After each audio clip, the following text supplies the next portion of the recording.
Start the recording.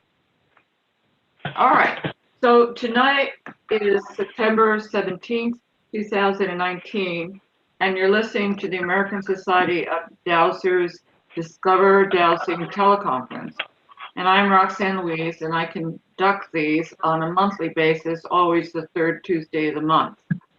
On the third Monday of the month, Sherry Hope does a water dowsing teleconference, except during November, December. And on the second Tuesday of the month, we do dowsing support and continuing education. Each teleconference has a different call-in number, so be sure to that you're on the email list for ASD to get the right call-in information per call. So Jeanne Gehringer is our guest. Jeanne comes from the Southwest.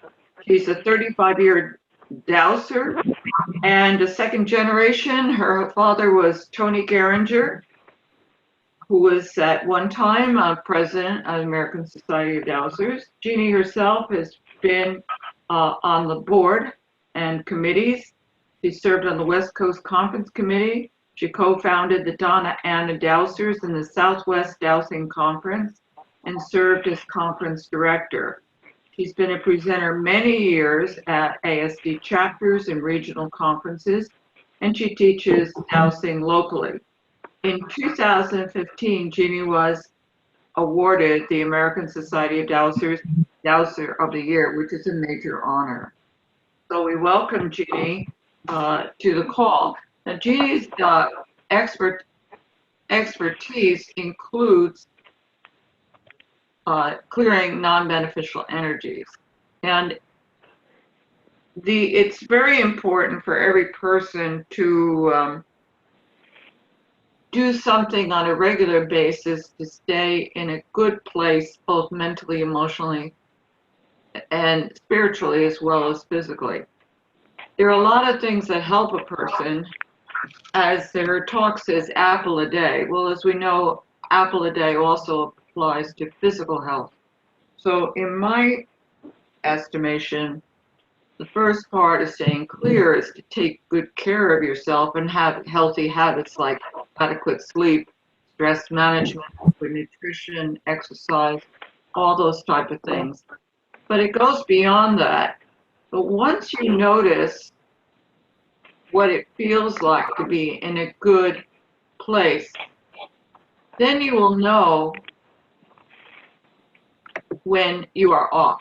And at that time that you feel that you're off, that's when you want to do something to get back into that good place.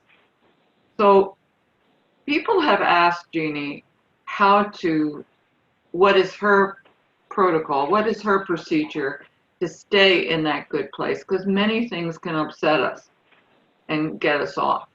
And she calls her protocol apple a day. So Jeanne, would you go through your protocol of what you call apple a day to keep your energy clear?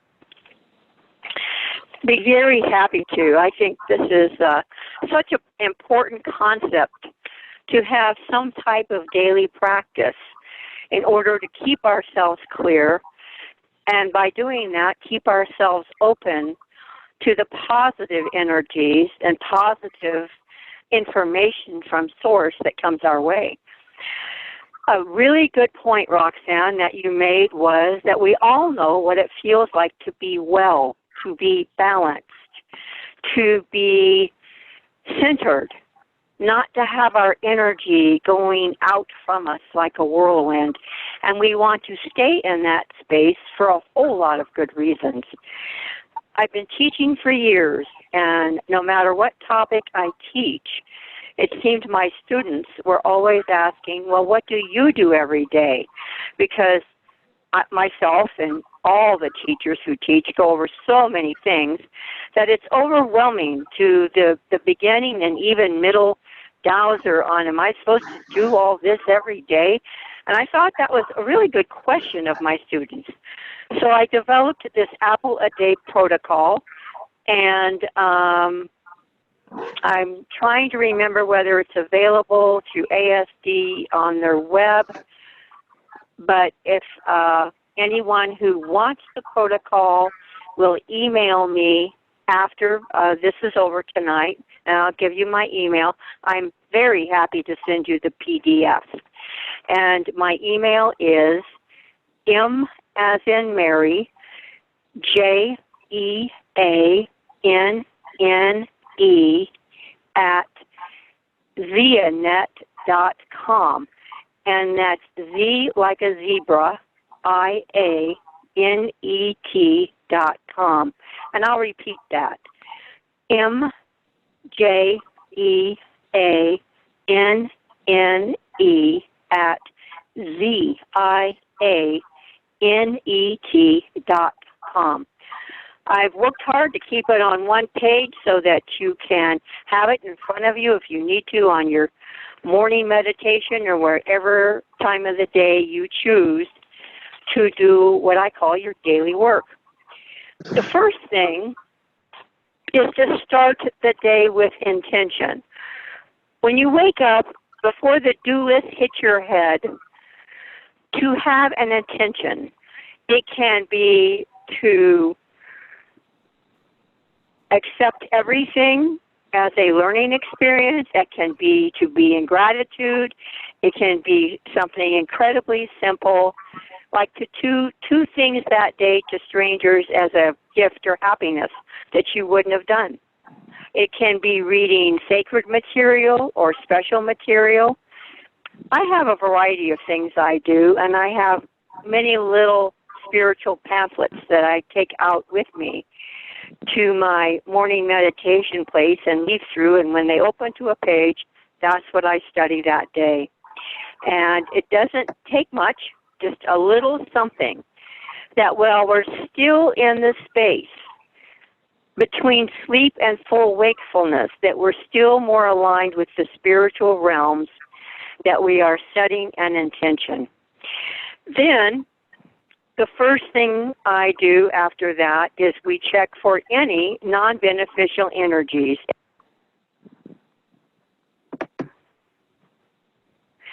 So the first thing I do after the intention is to check for any non-beneficial energies, because we want to get them out of the way to allow for beneficial energies to come in.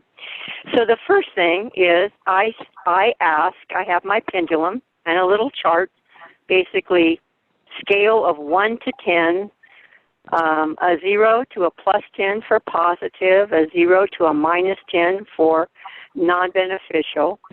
And I simply ask, do I have any non-beneficial disincarnates? And that's a straight yes or no dowsing question. If it says yes, I ask for how many, and it will show me. And then I ask for it to go to the strongest of the non-beneficial disincarnates. And it will give me a number on the non-beneficial side. So it'll be a -2 or a -3 or a -5 or whatever. And when the pendulum identifies that disincarnate by honing in on it, these are the words that I say. And I will encourage each of you on the line to get a PDF copy of this so that you have the exact words. I ask my dowsing system to get a spirit medic from the entity's world to please come in and pick it up, take it to the appropriate place, give appropriate medical care, and take other appropriate action. If the pendulum indicates that the entity won't move, in other words, the pendulum is stuck, say it was at a -7, and it goes up to like a -2, but it won't move to 0, then it's stuck. Then I ask that the spirit medic give the entity a loving ultimatum to either go with the spirit medic or go to solitary confinement for eternity. Now, I rarely have to use that last part, and for those of you who are interested, that last part was taught to me and is in Eugene Maury's book, Exorcism. And the first part is a little bit changed from what Walt Woods taught me. I studied under him for many, many years. So what's really great about this particular statement is that we're asking a spirit medic from the entities world to do the work. We're not calling on a specific archangel or whatever.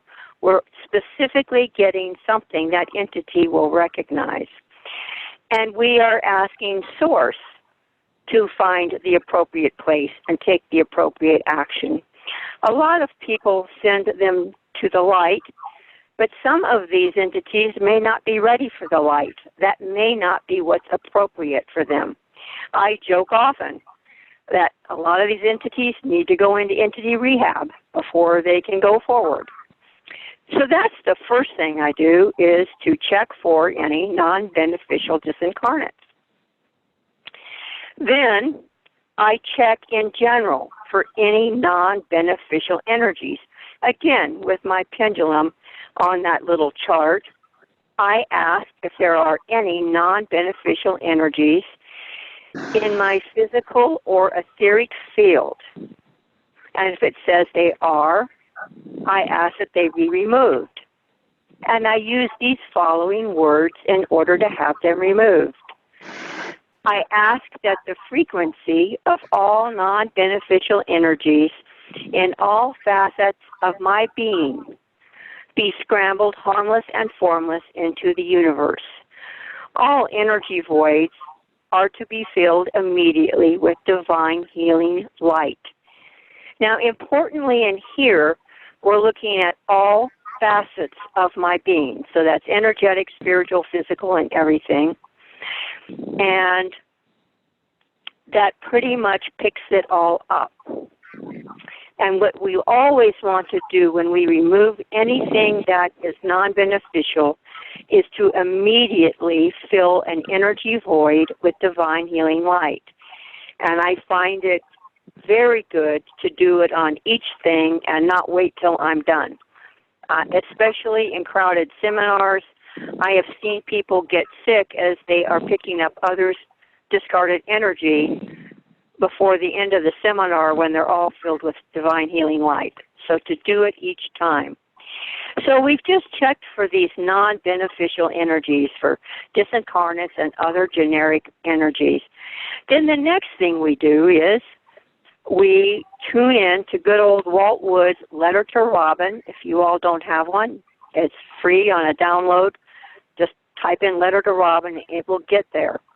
Page 18, he talks about how to tune in to physically and otherwise what may not be right with you. So what we ask is, what is our overall condition compared to our divine optimum level? This wording is a little different than what Walt wrote. I find we get more accurate results if I said, what is my overall average condition compared to people of my peer group, I'm always going to be at a plus 10 because I'm very, very much healthier than the average 72-year-old. But if I ask what my overall average condition is compared to my divine optimum level, then I'm really tuning into myself at what I can be. If it is not a plus 10, then I ask for balances or corrections. Often we don't need to know what's wrong. But after we ask the question of what is our overall average condition, the next question is, what is my worst, most harmful condition compared to my divine optimum level? As all of you know out there, you can be feeling really, really great. I'll use myself for an example. I'm normally at a 9 or 10, but I suffer chronically from allergies. So with an overall 9 or 10, I could be hacking or sneezing or reacting to some kind of chemical some neighbor put on their yard. So there comes in a worst, most harmful condition. And again, using your dowsing, the pendulum will point to a non-beneficial or negative side, and you can see how bad it is. And we simply ask that imbalance be corrected. You can also ask if you need to know what the problem is. Often you don't. So we've done non-beneficial disincarnates, overall clearing of non-beneficial energies. We've tuned in to ask about our average condition, which gets into the physical. The next thing is to check aura, chakras, and meridians. I do each simply, just saying, if my aura is supposed to be at a plus 10, where is it? And the pendulum will go to an 8, 9, or 10 usually. Same thing with chakras. If my chakras are supposed to be at a plus 10, where are they?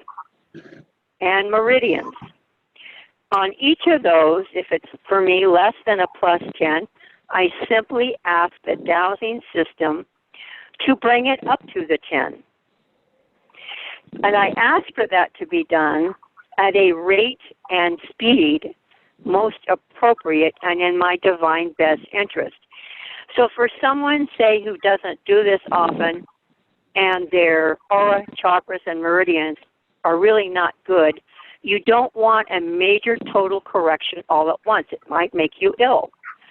So the words about doing any change at a rate, time, and speed most appropriate and in your best interest, those are great dowsing words for just a lot of things. Okay. So next, I check to see what my life force bioenergy level is. So everything has a life force bioenergy level. And this was crucial for me adding it in. When I found the concept, I found that 6 people coming to me for dowsing work to help them get better, that once I started checking their life force bioenergy level, I found it had to be high enough to accept the healing. And if it was too low, the healing couldn't come in because you're dealing at different energy levels. So I've definitely been checking that every day. So again, I use the, scale of 1 to 10 or percentage points. If my life force bioenergy level should be at a 10, where is it today? And it will show me a number. And if it's not, I just ask for it to be increased. That's really important, Jeannie, because in order to clear non-beneficial energies, you really need to have your own bio life force at a good place. It takes energy. Absolutely. Yeah, you do. And you also, on the next part, so I'll be talking about shielding, that also has to be done. So this little chart I'm talking about, it's going to take us a little while to talk about tonight because I'm going into detail. But literally, I can zap through it in less than a minute of prep time. And I do it before each client as well. Because I deal a lot with negative energies, I want to make sure I'm clear and that I'm strong. So after we check our life force bioenergy level, I check my shielding. So again, with a plus 10 being the best, I ask where my shielding is today, and if it's anything less than 10, I ask that it be raised. Now I will go ahead now and I will read the shielding protocol I have been using for years. And on all of these words, so that everybody knows, all of these words have been dowsed. I have dowsed the order, I have dowsed the most correct word, I have dowsed each of these. That doesn't mean they won't change in the future, because I'm always finding out something new to help myself and others. I was going to ask you about that, about the order. Does it really matter of the entire protocol? Does it matter what you tackle first? Well, I think we can do the intention at any time. But I really believe we have to identify and remove negative energies first.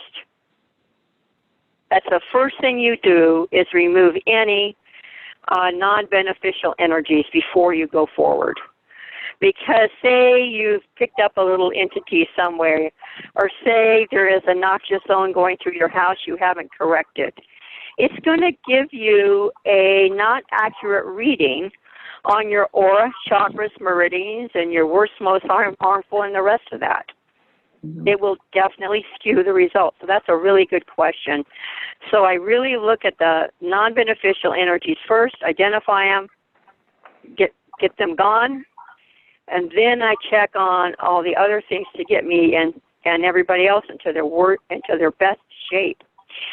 So on shielding, the words I'm currently using on shielding, I ask my dowsing system to create a mental sphere of white light from my center, which continuously encapsulates all aspects of myself and provides permanent, impenetrable protection and shielding from non-beneficial and or undesirable effects or influences, including any physical, mental, emotional, psychic, or cosmic energy. That's been changed a little bit over time, but it's basically been the same. And I've heard of other shielding protocols. I douse them and I douse my own. So far, I find this is one of the best out there. At least it douses up to a plus 10 almost every time. Then I balance myself with cosmic energies. I was running into so many people who, particularly empathic people, who are buffeted by phases of the moon or the earth, or they could feel an earthquake a billion miles away. And they're very much, it's hard for them to stay in their center when they are feeling all these energies. And from knowing that, I developed this little statement. I request my dowsing system to put all aspects of myself into the appropriate level of balance with all cosmic and earth energies at an amount, rate, and speed most appropriate and in my divine best interest. I am to be shielded from earth and cosmic energies not in my best interest. So of note on that, I'm not doing the scale of 1 to 10. It isn't good for us to be at a plus 10 in sync with earth energies if we're having an earthquake under our feet. So the way it is worded is to the appropriate level to keep us in balance with these, but to be shielded from any of them that aren't in our best interest. And those people who are really, really sensitive, when I developed this a few years ago and gave it to them, I got emails and phone calls that it just really, really changed their daily life on how buffeted they felt by these energies. So the last thing we do when all that is done is I fill myself with divine healing light. And with one hand, I traced an infinity symbol, figure 8, around me. And that's it. So as a review, first, we remove anything non-beneficial. Then we check on some things that I found can really affect people that need a daily check, like aura, chakras, meridians, life force bioenergy level, shielding, and then balance ourselves with cosmic energies, fill ourselves with divine healing light, do a nice figure 8, and then either before or after have your intention, and that's the daily protocol. That's excellent. What I do, Jeanne, before I even go to clear, I will raise my energy by breathing up through my feet.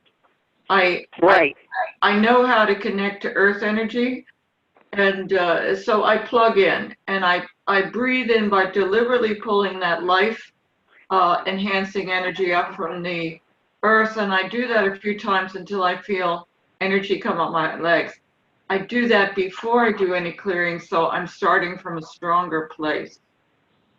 That's really good and a good idea. And I'm thinking I'm usually almost always. I'm fortunate to live in a place where I can get outside almost every day.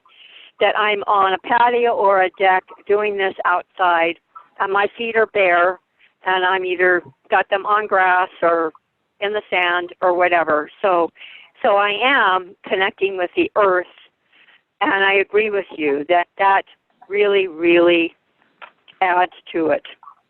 Yeah, if somebody does not isn't as lucky as you, for example, if I were going out on my dirt, there could be pig poop out there, so I'm not going to do that.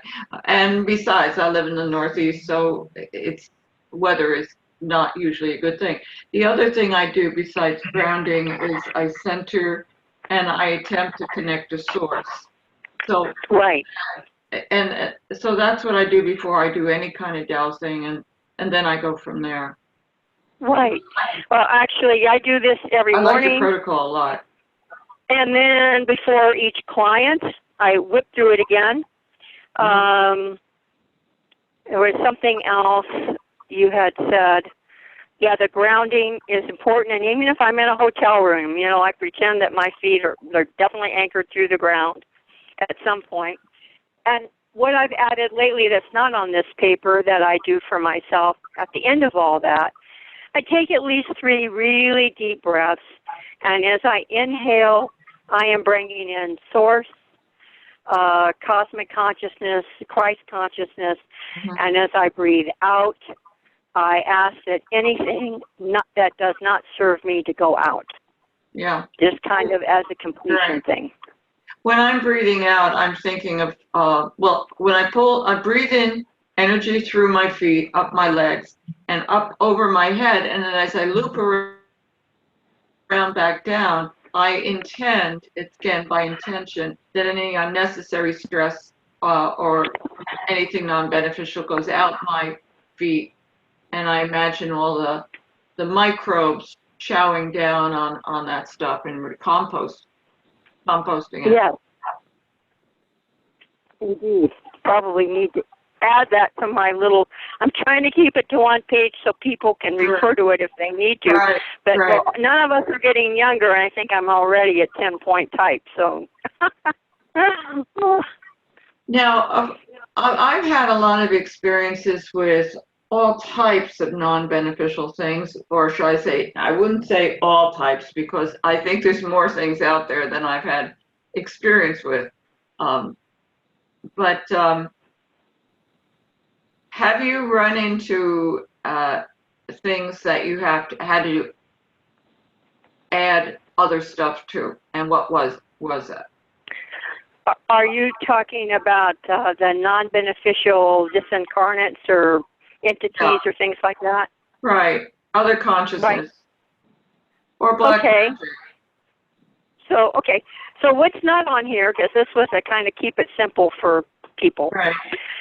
What's not on there, and for myself, I add, and I teach this to people who have contact with ETs or with other types of entities, and what's a word I'm trying to come up with? ETs, entities, and I call it other non-beneficial beings that I have no name for. Interdimensional beings. So that is also an area that's really out there, and I check for those daily, same way. But what I do is, as I'm learning that each of those has a different best way to move them on, so I simply ask my dowsing team, my spiritual dowsing team, to find the most appropriate way for each and every one of them to remove them and to get them to where is the most appropriate place for them. Yeah. And I do add that for myself because I've been in that world a long time. I also have another shielding that I use that's not written on here. Just a minute, let me check. Okay, I was just dowsing to see whether I was supposed to talk about it or not. So this is a shielding that I developed. I haven't even written the words for yet, but I developed it to protect me and others from very strong ETs. And it is, if you're a Star Trek fan, it's basically cloaking. So I ask that my energies be undetectable by anything like that wishing to do me harm or to interfere, or even if their intentions are benign, they have no business getting into my space without my permission. So the idea is an invisible cloak. We don't want to use the word invisible because that relies on the word vision. And these beings have ways to detect you that are way beyond vision. So I ask that this cloak make my energy undetectable to these, I'll call them entities, because to say beings indicate they're in a state of being and they may not be mortal or human. So, and then I envision this round cloak over me on the outside of my energy field, and inside of it I put a flower of life, some sacred geometry. So inside of that is a grid of sacred geometry. And that has been incredibly effective to date for keeping the worst of the worst away from me. Mm-hmm. And I tell that to anybody who's having real difficulties with ETs, and I do get people who have struggled with that for years. Yeah, well, I get into dimensional stuff. But anyway, I've gotten black magic and all the rest. There's one thing I think those on the call should know about if they're not experienced in this area. And that is like attracts like. And in order to stay clear from non-beneficial energies, you have to clear those issues within your weaknesses or vulnerabilities within yourself that allows them to penetrate your energy field. So, for example, if you're angry, you'll attract energies that feed off of anger. If you're very depressed, your energy field is already dropped severely. If you're exhausted, it's dropped. If you're jealous, you call in energies that encourage that jealousy. It's like the Iago in the Shakespearean story of Othello. I agree. They're looking for a hook. Yeah, they're looking for a way in. Once in a while, not often. Actually, it's rare, but I've seen it happen, that there was no hook, and that we could be dealing with a super strong energy that's not beneficial, and its intent is to basically put out energy of the light. Yeah. But usually, almost always, I agree that they are looking for a way, a vulnerability, a speck, a hook. And I always really coach people that dowsing is about dowsing, but to be a really good dowser and to be in this world, you've got to go hand in hand with doing your emotional work, your psychological work, your spiritual work. It all goes together to help you be much more of a real, soulful human being. Yes. No, absolutely. We were talking about this. I was giving a talk, Heal Yourself to Heal the World, at Sacramento in the Sierra Dowsers and the San Jose, California, over the weekend. And I gave that talk elsewhere. But it's all about, to get accurate answers, you have to be connected to source and grounded and centered and all the rest. And then of course you have to go through these clearings, or you're not going to get good accurate information. Right. So it all feeds into one another. The other thing is black magic of scrambling the energy on the intention. One part of me laughs when somebody's trying to do something. It's very important to realize that you're a powerful spiritual being connected to the source of all that is. And not allow yourself to be intimidated, but yet have enough sense not to go where you're not ready. Totally. And I do get sky dowsers coming back to talk to me quite often. And one thing that Walt Woods came back, it was last week, he showed up, and he was really giving me a rare compliment. He said, because we were talking about something, and I said to him, I'm not ready for that yet. I need to know a whole lot more before I go into that area. I'm going to be cautious. And he came back and said, you've always been cautious.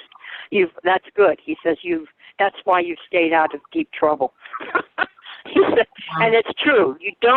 If you don't ever think you know more than you do. I mean, I ask, if I feel I'm ready to get into something, I ask, scale of 1 to 10, how, on the most, I check my competency, I check my knowledge, I check my readiness, I check my vulnerabilities, I check all that before I go there. A lot of people don't. It can get messy. Right. But you're absolutely right to always learn you can more, go protect in yourself. Some people go to clear things without checking if they're capable, but you can also create an etheric team. So you can call upon others to be there, not just offhand just call about all these guardian angels. And that's fine, but you can also call on other people on an etheric level, including the sky dowsers, to stand with you and watch you cover your back. I did, and I absolutely do that. Yes. So that's a good point. A little point I want to make to those listening out there. Say you're doing this little daily dowsing, and great, and then one morning or whatever you wake up and you're maybe rushed, but you may not be. You just say, I don't feel like I don't need to check that today. Or this is getting to be a pain in the butt.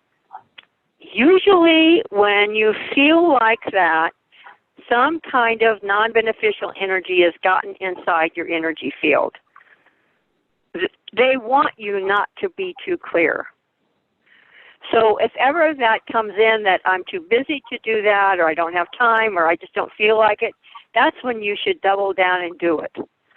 Because that is not your higher self telling you not to do it. Mm-hmm. Yeah. Good point. What else have you come across that you feel you can talk about? I'm thinking, let's see, in which area. Well, one thing I'd like to talk about to our listeners out there, the concept I talked about here, and one of the things was life force bioenergy. Now, of course, I got this concept from the BOVIS, BOVIS, life force bioenergy studies, which you can look up on the internet and find out all about him. He was a French dowser and scientist who used his dowsing to go out and measure what he called the life force bioenergy of different things. So he measured well people, sick people, he measured water, he measured stagnant water, he measured Stonehenge, he measured ordinary rocks, and he also felt that he also measured the energy of different categories of angels or astral beings. And there's charts all over the internet, And some current day dowsers have taken those and refined those and remade them with all kinds of things on them. And as a fun thing, people can take, just download that chart and use your dowsing instrument and see where do you fall. Are you somewhere between the life force energy of cancer and rotting vegetables and the CRISPR, or are you somewhere up with the angels? I taught this concept to my students, and as I stopped midway and said, okay, here's what's wrong about this. This is making everybody competitive of, I have to be higher than her because she's really angry, or that type of thing, or with all the work I've done for 35 years, I should be up here with Archangel Mike. Well, I thought about that, and I thought I did not like the direction it was going. So I changed that concept. We need to know the concept of life force bioenergy, but to only compare ourselves to ourselves. If what I'm doing, if it's most possible for me to be at a plus 10 today, then where am I today? And that's a moving scale. The 10 I am today is not the 10 I was 2 years ago. It's all a moving scale. So I redid that concept so that we have the concept without the comparisons that can come in, and the vibrations they bring aren't good. Right. So Well, that's like power versus force scale, and I feel that when you have a number scale, it appeals to ego, which automatically brings your vibration down. So I like your idea. Yeah. So it's your 1 to 10. It's not. It's my 1 to 10. Not compared to 1. Perfect. Not compared to anybody else. And I don't care, say, Roxanne, all the work you've done, how many years you've been at it. We shouldn't be kept comparing each other. It's within what's God given me and presented me. I work in the hardest I can to achieve that level. That's all, and we all should honor where everybody else is. But yeah, I didn't like where that thing was going on a competitive basis. You're absolutely right. It appeals to the ego, and but there's a whole lot of people teaching it, and there's a lot of stuff out on the internet. But for our listeners, I just think that's a concept worth bringing up. Mm-hmm. The other thing you mentioned is that you do your clearing in the morning, but you also do the clearing before clients and other things. It's important for any of the listeners to know that you can be really great, and then something comes up. Maybe you hear something on the news, or somebody upsets you, and now your energy field is completely screwed up again, and you have to start all over. True. It's like people say, well, I've done this. Why do I have to do it again? Well, we do take a shower every day, hopefully. We do brush our teeth twice a day. Just because we've done it doesn't mean that crud doesn't get on them and we have to do it again. Now, one thing that's not on here that I do check myself every day is psychic cords of attachment, non-beneficial psychic cords of attachment. There's many, many ways to sever them, and there are many ways to let them go. I used to check those only once every great while, because once they're done, they're pretty much done. But I was going through a time along the illness and death of my father where the interplay of the siblings' psychic needs and this and that started putting in quite an interplay of psychic cords to my father, and then to myself and to each other. And in that time frame, I got used to just doing it several times a day to keep it clear and to keep him clear so he could pass. Right. Because he was 97. He really needed to let go and go to the next phase of his journey. So there's a lot of ways out there on the psychic course. I basically, again, just ask, are there any non-beneficial psychic cords of attachment? But importantly, I ask, are there any in any facet of my being? And I ask, are they in any time, dimension, or reality? So we're catching back past lives, other dimensions, all of it. And if they are, I do an imaginary, I have a nice little ceremonial medicine wand, but I imagine it's in my hand and I slice it. Then I ask that energy be transmuted into God's divine energy, and then wherever it was attached to me immediately, I put a God Band-Aid on, whatever I come up with to put on that. Then the other end, wherever it was coming from, that also gets a God Band-Aid. A lot of people don't do this, but you've got to go to the source of it too and heal them as well. And many times you're the source. Say I'm dealing with a lot with a dying dad and some siblings that won't help or are now totally interfering. I could be putting out a negative psychic cord of attachment. So Sure. I need to keep my own house clean. Right. And so both ends of that always get a God Band-Aid. Well, there's also the cords. If you're working with a client, you have to know to cut the cord when you're done. Otherwise, especially as you're sleeping, their stuff can back up along that cord into you. Yes. So it's important before you go there's a couple easy ways to do that, and one is to wash your hands with the intention of releasing them. Another is to blow your hands off as if you're saying, into God's hands and keeping, I'm turning this person and all their issues, their problems over Right. to you. Very good point. Very good point. And I'm always good at it before, but the after is equally important for a whole lot of reasons. And one, in those of us who have clients, every so often we tend to get the really needy ones who want to call us all the time and not do their own work and who are over-dependent. And by doing this, hopefully that should stop a lot of that. Well, I think it's critical to teach your clients to help themselves. Otherwise, you're on the phone with them all the time. So, but I also want to talk about agreements.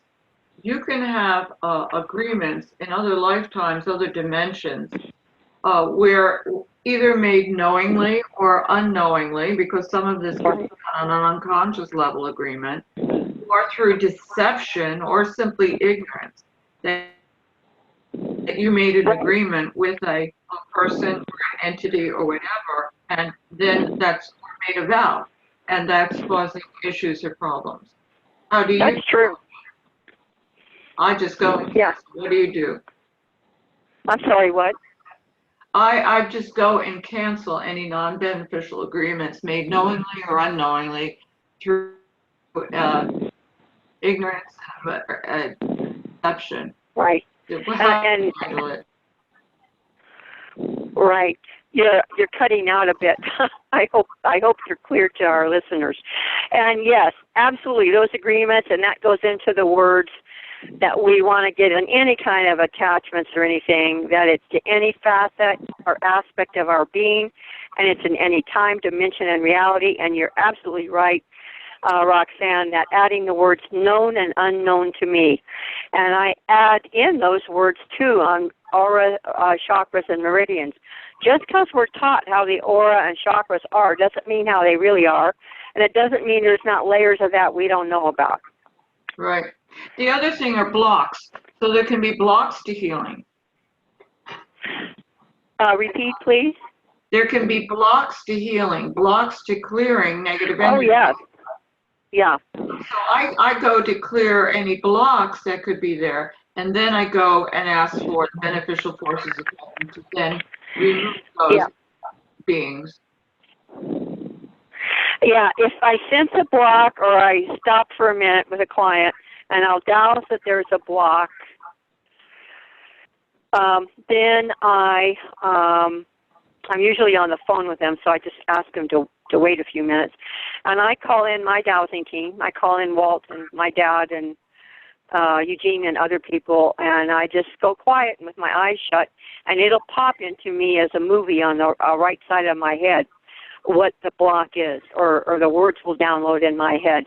Or they might say, it's rare, but they might say it's not for me to uncover at this time, or unknown to me at this time. Yeah, I don't think you have to know. I ask for help on that. Yeah, I don't think you have to know. I don't think you have to know the details, just to whether or not it's there or not. Right. A lot of times, thankfully, we don't have to know the story. And if it's there and we get permission to remove it, then it's to remove it at all dimensions, realities, and lifetimes, and all parts of their being. Yeah, indeed. Because oftentimes there are blocks. We've got people that we all know that are really good people who go from practitioner to practitioner, are really trying to be better people and soul people, and they just seem to be stuck. And it's usually those blocks. And those blocks a lot of times do come from the agreements you were talking about. Agreements or vows or covenants, that type of thing. The other thing I want to emphasize to the listeners is anything that drains your life force, makes you more vulnerable to non-beneficial energy. And anything that does your life force helps you be more resilient to not only physical bugs, but spiritual bugs too. Very, very true. So really pay attention to what drains you, whether it's an activity you're doing that you really don't want to be doing, whether it's a person you're around that you feel drained. It can be an environment. I mean, we all have places that we're happier to be on this planet physically. Yeah, well, that gets into geopathic zones as well. The energy of what? Geopathic zones. Oh, yes. Oh, yeah. Yeah. So some people really resonate and do wonderful living in Sedona. Other people can take Sedona for 10 minutes and then they got to do a U-turn in the car and go away. So, yeah. Interesting. Yeah, everybody's a bit different on that. So what's a drainer, what's an energy vampire to you may not be to me. It may not be consistent across all peoples. Yeah. Okay, Jeannie, is there anything else that you would like to add before we open it up to questions? No, I'm happy to hear the questions. Okay, so for our audience, in order to ask to speak, hit *6 on your phone and then start speaking. Does anyone have a question or a comment for Jeannie? Hit *6 to speak. Go ahead.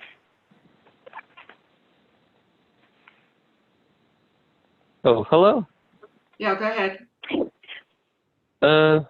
Would it be better to have someone do an affirmation like every day and every way I'm getting better and better before you try to heal them or something? Who am I speaking to, first of all? Oh, Michael. Michael from Tennessee, right? Right. Okay. So you mean doing an affirmation in addition to doing a deep clearing of yourself? Or doing an affirmation rather than doing it? Oh, there's a neighbor that deals with depression, and I was wondering if I could do anything about that. Yeah, I really, affirmations are good, but I find for a lot of things that they don't go deep enough. For instance, say a person makes an affirmation of, I will manage my money better today. But no matter what they have, they seem to give it away. And say the root cause is a vow of poverty they made in a previous life, being a monk or a nun. So the affirmation doesn't go deep enough. Now about depression, and it's your next door neighbor? They live in a building that's next to me. Okay. Well, the first place I'd start is to clear the building of non-beneficial energies. Okay. And it could be that that person is relating to non-beneficial energies. And if you'll email me after we're done and say it was about the depression, I'll email you a PDF of a more detailed protocol on removing the what we used to call noxious zones. I would do your building, their building. I would just create a large sphere. I would remove the non-beneficial energies from that person's environment and see if they improve. You always do, and what I did not add, and I should have, my apologies to everybody, everything should start with a may I, can I, should I. So the first thing you start with is may I, can I, should I douse on this person or try to help them. And are you familiar, Michael, with the may I, can I, should I protocol? I've read a little bit of it in Letter to Robin. Good. So basically, say your neighbor's name is Fred. You would ask, may I, can I, should I douse, you have to be specific, may I, can I, should I remove the non-beneficial energies from the building Fred lives in? My guess is you'll probably get a yes, unless you're not real practiced in how to remove non-beneficial energies. But I'll send you the protocol, and it basically treats it like a primer. Hold your pendulum, do this, do that, say these words. So for him, removing the non-beneficial energies, if you get permission to, great. And you can do anything for him that's on this handout for yourself, as long as you get permission. So his chakras could be off, meridians. His life force bioenergy is almost certainly very low, because you can't be depressed and have a high life force bioenergy level. So something simple like asking permission to improve his life force bioenergy level and just asking your spirit time to move it, your spirit team to move it up, that and clearing the building of non-beneficial energies may help a lot. Okay. Oh, your Okay. email? My email is M as in Mary, JEANNE at ZIANET.com. Oh, Jeanne, I couldn't get the last part. Yeah, at ZIA, that's Z like a zebra, ZIANET.com. Thank you, caller. Jeanette.com? Another question? Do you have another question or comment, or does someone else want to ask a question? Oh, I'm good. Okay. Okay, thank you, Michael.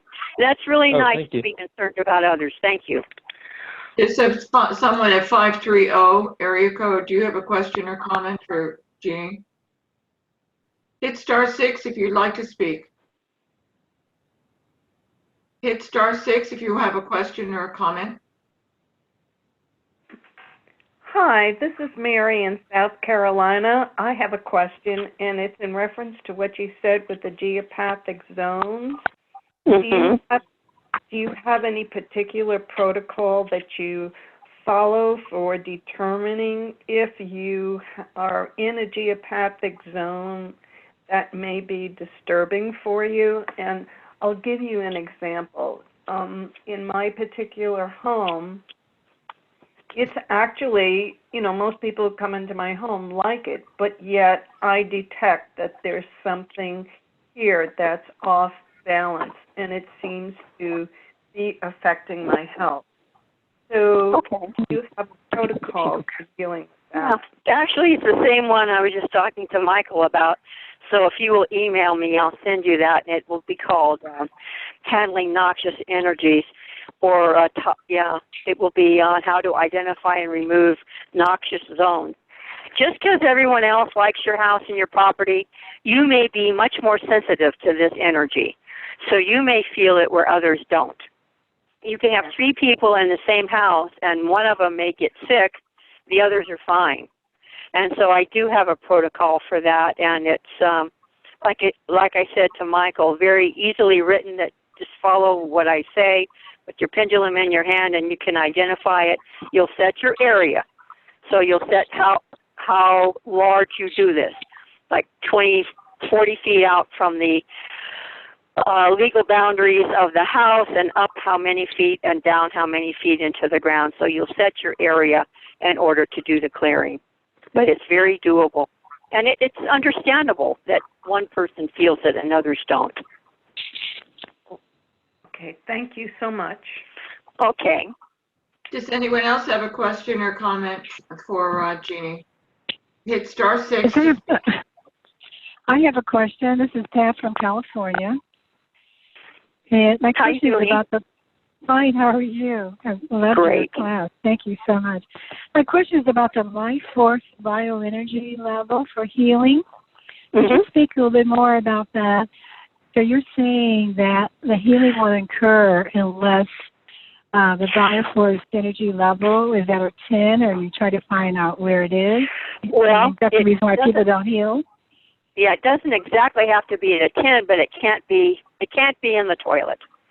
So if somebody's life force bioenergy is near death or so low, and you're sending angelic healing and healing at a high vibration, it's just simply not going to reach them. So by increasing their life force bioenergy to a level where their physical body can take in the energy and work with it. For me, when I discovered this concept, it hugely changed a little bit what I did, but more of the success rate. That when people got well enough to receive the healing, they really got better, faster, quicker, and more. Okay, great.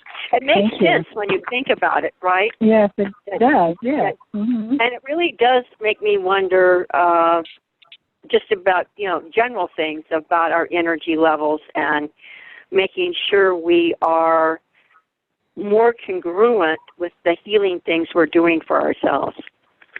Right. Yes, it makes a lot of sense. Thank you. Okay.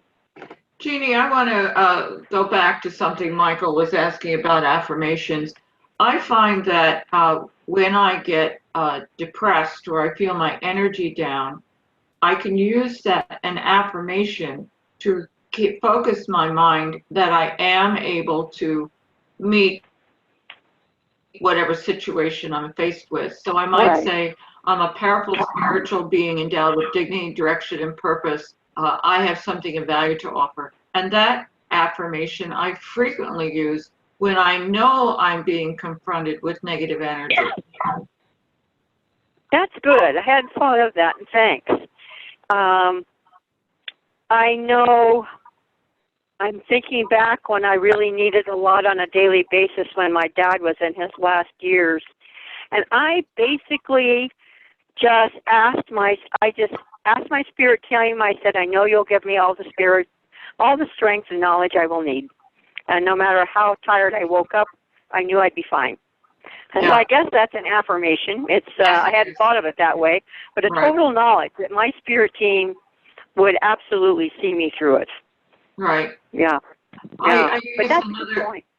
I use another phrase, there's a part of me that knows, and I finish the sentence, and that part is, there's a part of me that knows how to handle the situation I'm faced with right now, and that part is assisting me now with ease and grace. So yeah, exactly. And ease and grace are great words. Wonderful. I love them. So, as I said before, anything that drains your energy makes you more vulnerable. So you can use affirmations to enhance your own life force energy, and then you can go on and do whatever else you have to do. Good point. Very good point. But you have to do it in the order you just said. In other words, don't bully ahead and do those things and think tonight after a meal and a drink of wine that then you'll go ahead and ask for more energy. doing it in the order you said is very important. Who else has a question or comment for Jeanne? Hit *6 to speak. I do. I do. This is Mary again in South Carolina. And Jeanne, I appreciate everything that you're saying, and also Roxanne, all your comments are so valuable. But I was thinking as you were going over this, and with another question that was asked about the life force bioenergy level, have you done anything with working on a whole, maybe regional area or maybe a particular state, with working, if you got permission, to find out what the life force bioenergy level is and see if you could bring it into some kind of balance, especially with any because of any weather conditions that might be approaching that area, like hurricanes, tornadoes, anything of that nature. Okay, that's a really good question. Yes. Did you have some more, Mary? I'm not trying to cut you off. Some more to that question? Yes, I was going to say that for years, I would go in and ask Spirit if I would be able to work on hurricanes, and I came up with a system to be able to downsize hurricanes. But after Katrina, I got that no. I kept on getting no. And just recently with this Hurricane Dorian that came into Florida, I was extremely concerned about that. And I was getting no work on that. But listening to you when you're speaking about the life force bioenergy level, all the people who are in that area, from their subconscious thoughts, they're actually pulling in that hurricane close to them. And all types of weather are only just reflections of our thoughts. So my thought was, when you were speaking about this, could something be done with that area with raising the life force bioenergy level if spirit or you got from the dowsing system that you could do it? Okay, so on the first part of your question, yes, I have used all my clearing techniques on big areas. I have not used them in conjunction with weather, so that's real interesting. Raymond Grace, if all you are familiar with Raymond, and if you're not, he's got a website. It's RaymanGrace, 2 words. But from Raymond, I learned to go big, to really think big. So why not clear up a whole town? Why not clear up a whole county? So what I have done with these things that these protocols that come to me, I've basically done towns and counties and neighborhoods in terms of raising the life force and removing the non-beneficial energies in order to weed out drug pockets, in order to increase the vitality of neighborhoods. So people have come to me to help, like, with a 3-street block, and that is like every other house has got a druggie or something. And so by using these techniques on a neighborhood, it has definitely rooted out the non-beneficial forces, because when you raise the energy high, they're not compatible. They don't feel good there anymore. So they will leave. So we have definitely, I have several neighborhoods we've worked on around here in New Mexico that we have worked on in that way in order to make it a more prosperous, less downtrodden area. Now, I haven't thought about it in terms of weather, but I'm thinking if you're not getting permission to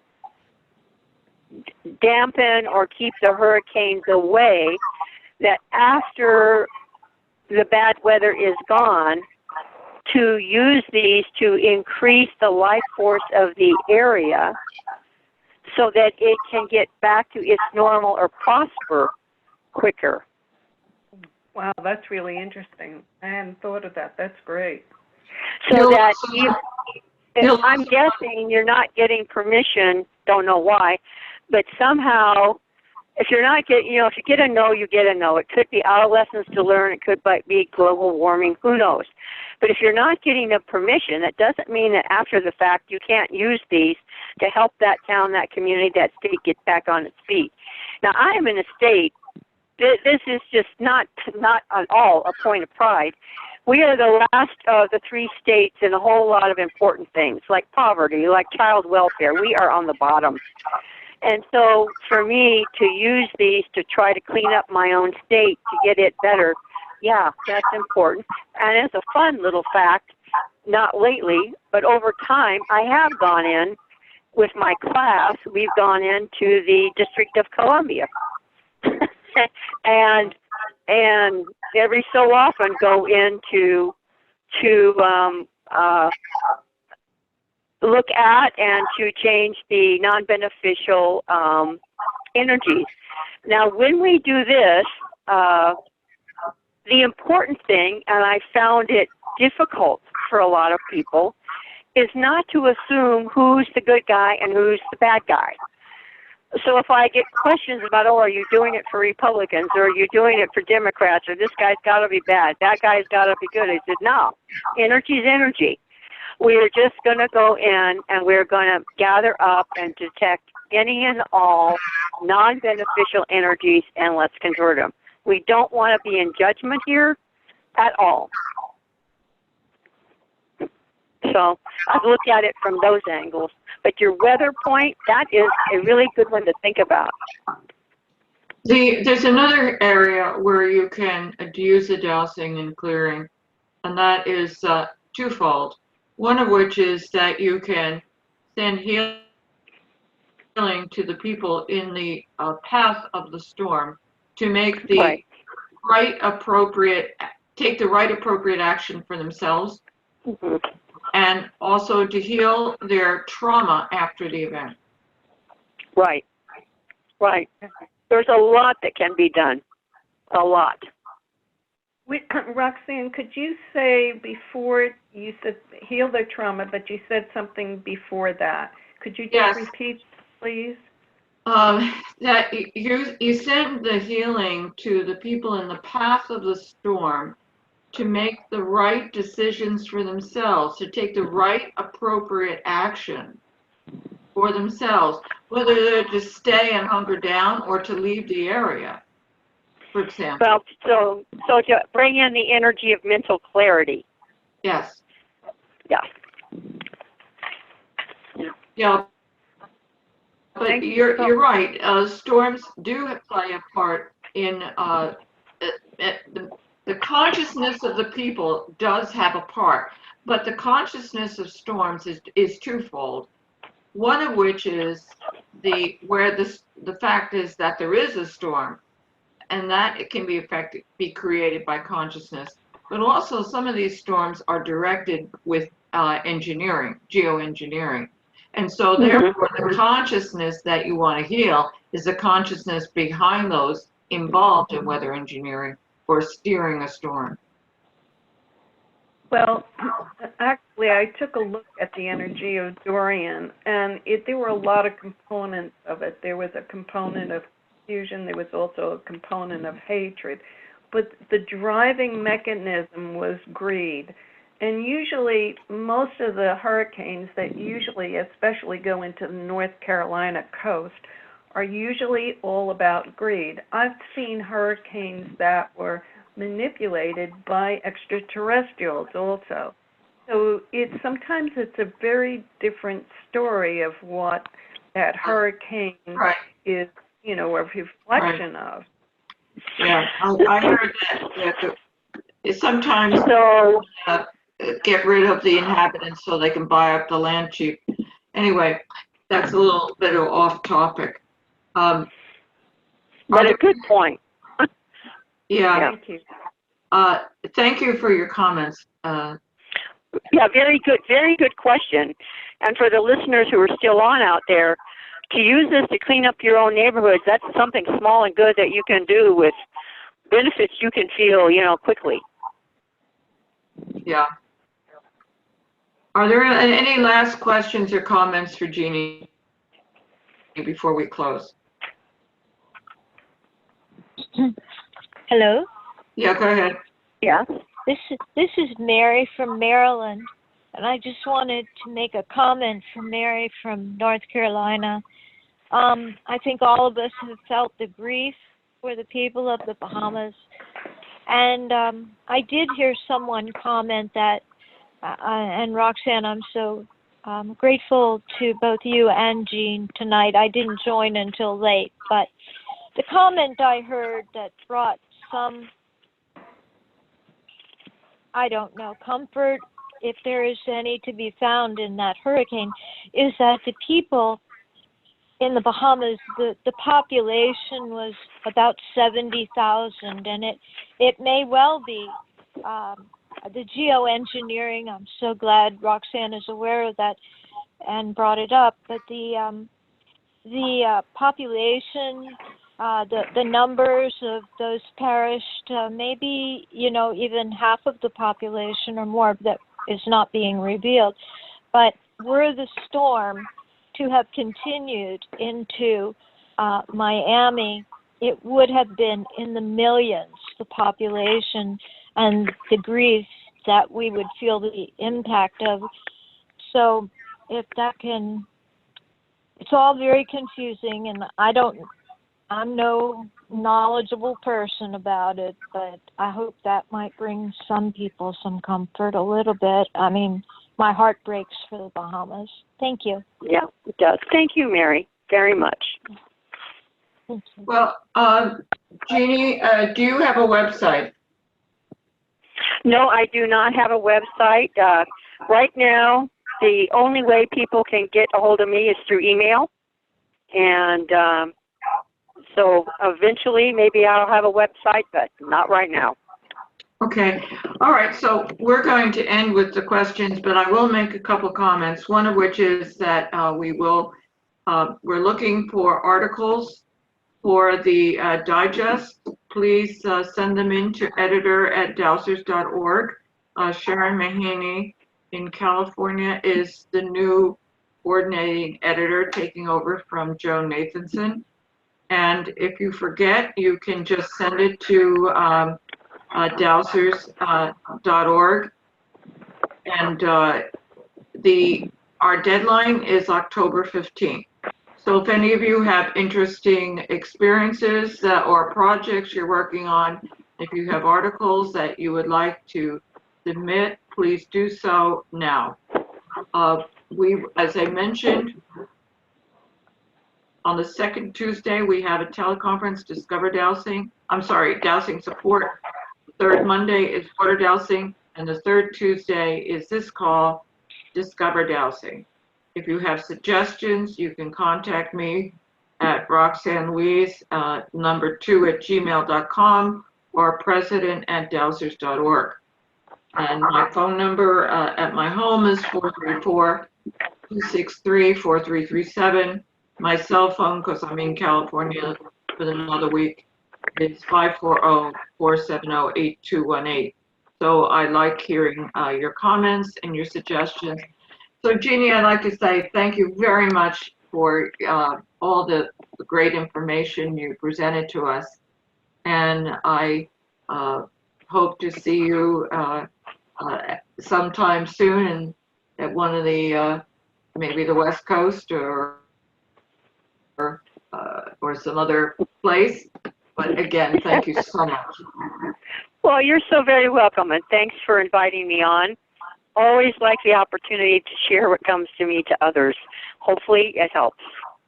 Great. And so with that, I'm going to say good night, everyone. I'm going to turn off the recording